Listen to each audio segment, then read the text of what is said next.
Hello, this is Coach Mike from WinningStockCoach.com. Going to start out with my weekly market overview video for the week beginning November 17th, 2014. This past week we actually saw a fairly sideways week on the S&P 500. That's the chart I'm starting with here, the SPX. You see the daily candles. We kind of had three doji candles. The doji candle is kind of a day where nothing happens. During the day, intraday, you had some up and down moves, which kind of are annotated on this daily chart with the wicks, as they're called. Anyway, it kind of leaves me with a very, very simple trade plan for the week ahead. If you get a clear break on the close of a day above the consolidation or below the consolidation, you have a clear direction for trading. Now, ironically, there are a few sectors of stocks that are finished this past week kind of right at a resistance point. Many of the stocks throughout the sector sitting right at the resistance point, even just a slight pullback from it. And then we have a few sectors, including financials, where this upper level consolidation has actually started to look like it could break down below. So as far as the SPX goes, I want to go over just a couple important points on the chart. I think it would have a lot of proving to do before we could use a target like this 1847.58. But I want us to concentrate, just like I said last week, with the support point on the SPX of 2010.40. $2010.40. If we do get an up move out of the consolidation range, even though I really didn't see reason that we would see it, we might slowly trickle our way up to 2102, which is what I discussed last week, how at this point with the big part of the move being made, it might be a pain in the neck how it inches up there eventually. But really, as I go back to the daily chart, I see very, very simple reason to believe that if we get a close really below, I'm going to say 2030 on the SPX, that we could probably very easily come down to that 2010 range. If we were to fail that 2010 range, I'm actually going to start targeting in the 1980 area, and until we fail that, not really look at anything below that. Now, if we fail that 1980 area, then we start talking about that 1847.58. We start talking about, right now it might look like that extra down move a month ago might have been a false type move. But if we fail around 1980, we may begin to think that most of this up move was a bit of a head fake or false type move. But in the meantime, I'm really going to have to say, as far as your longs go, proceed with caution. And as far as your shorts go, for new short trade entries, don't go too big. Work on scaling into them as they fail support points along the way. That by scaling into it, it does mean that you take a smaller position at the start, and if you hit your target, you're not going to make as much money. But if it gets a little crazy and pops on you, you're not going to lose as much money. So really, really important, I think, heading into this week, that we take a little bit of caution, get a really good study on the charts to ascertain any type of market direction. And remember, right now we're not being really shown a market direction. We spent a whole week going sideways. That's not up or down. We need a break above that sideways movement, that consolidation, or a break below it now to really confirm any type of indication of market direction. Moving over now to the DJIA, the Dow Jones Industrial Average. It actually, it didn't move as sideways most of the week, but then when we finished up on Friday, we kind of finished up right where we ended Monday's close. So even though Monday pushed us forward and we did finish up for the week, after Monday finished, we really didn't get anywhere. And with that being said, there's a couple DJI charts that I'm going to go to. I don't usually do this on the market overview video, but Visa, Visa had exceptional earnings, and we see a bit of a consolidation made over the last week and a half since it hit its high point. When you look at this first high made this low and then a double top is really what it was, we kind of have to look at if we get a breakdown, and that would really be below 248.16, so not too much farther, about 65-70 cents. If we were to fall below that we would see the opportunity for this thing to fall some. And if I go to the weekly chart, because I actually think Visa's earnings report was outstanding, I really think that if it falls, it's going to be down into this area around 232.18. It might be a little far-fetched. I'd like to see it come down to 220.20, but I think 232.18 is more of a reliable target area. And I think when we look at this weekly chart, we start to see that opportunity for Visa to pull back. And another big DJI chart is Goldman Sachs. Goldman Sachs had a really flat last 2 weeks, actually. It's been holding up. This line I have right here, it is actually a swing high point from about 6.5-7 years ago, and it's holding above that support level. And if I go over here to my daily chart, what you're going to see over the past couple weeks, just as sideways can be.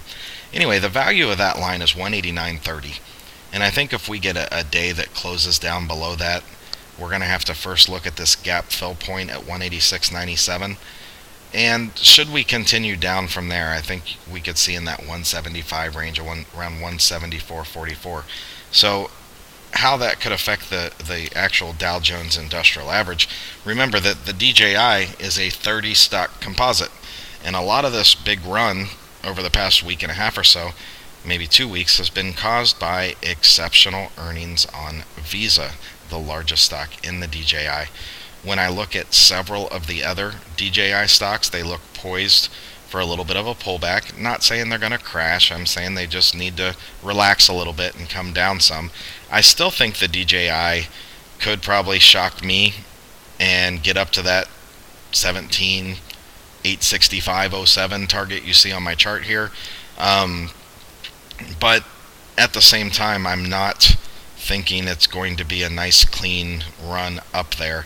And I think before you look up at that 17,865.07 target, that you need to look down a little bit at your support points, maybe starting with this prior high point right here, this high close of 17,279.74, and begin looking for an opportunity there, or even off of this few days of sideways in this point of 17,390.52, for us to get a couple days, maybe a week or so, of a down move to rest off the support areas, either of those support areas, and bounce upwards, and that would indicate your entry point at a safer level, and a level that you could easily get out with very minimal risk should your bounce point not hold, for then trying to trade up to that 17,865.07.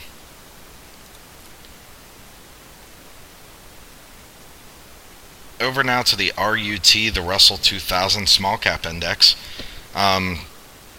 It actually had a good first half of the week, and by Friday again ended up below where we started, to actually close the week a little bit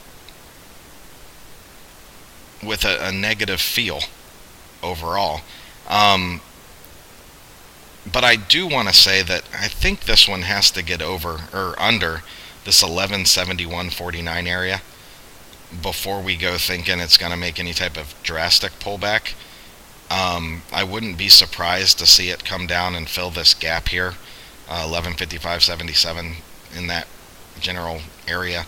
And then actually right when it starts to look really good for short positions, make a bit of a jump up just to kind of get people to cover their shorts, or to kind of head fake and scare them, but only then to make a small up move before falling again.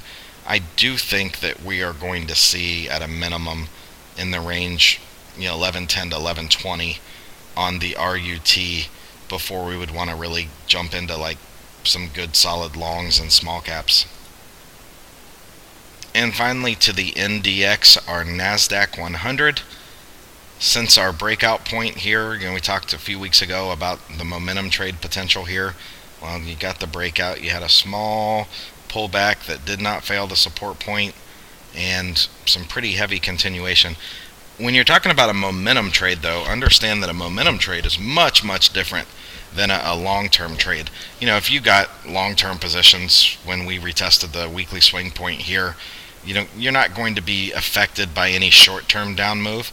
But if you're in just the momentum trade, that shorter term trade, you've really got to start focusing on the volume and such for which you're trading, because at this point, as I usually say, when the Momo is no mo, you're going to get burnt.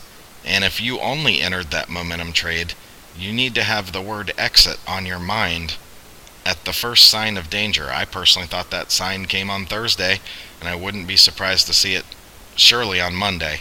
So, for those NASDAQ momentum trades, a lot of this has been geared from Apple's just way heavier run than I thought could happen. But, it took off. It just keeps going up. And kind of hard to explain why we didn't get a little bit of a pullback when we topped 112. But I wouldn't be surprised to see that come either. So, anyway, as far as our indices go, we're seeing a lot of things that are up at highs. And up at highs, you really, really, really need to tread lightly on new positions and even positions you're in, because one thing you don't want to do is buy at the high, but at the same time, you never know where the high is until you're looking up at it from well below. The big problem is when you're still continuing to buy at new highs, you, me, or nobody else truly has an exact idea of exactly where it could go, so you're putting yourself in greater danger. I don't think the charts are specifically confirming that you need to enter short trades. I think there's a little bit of work that can be done to make that confirmation, and I do think, based on some of the sectors that I studied this weekend, that we could see that. The other thing I want to point out that kind of works inversely to our equity index, our equity indices, is gold. Gold had a couple good days in the past 2 weeks, but really Friday was an exceptional day. Gold, if you look at the weekly chart, has really trended exactly the opposite of our equity indices, especially the S&P 500. And ironically, the point it came down to here was one of 2 points that I've been waiting on dearly, for where it would completely remove any bullishness from that big run up to all-time highs before. And that's kind of where it settled out.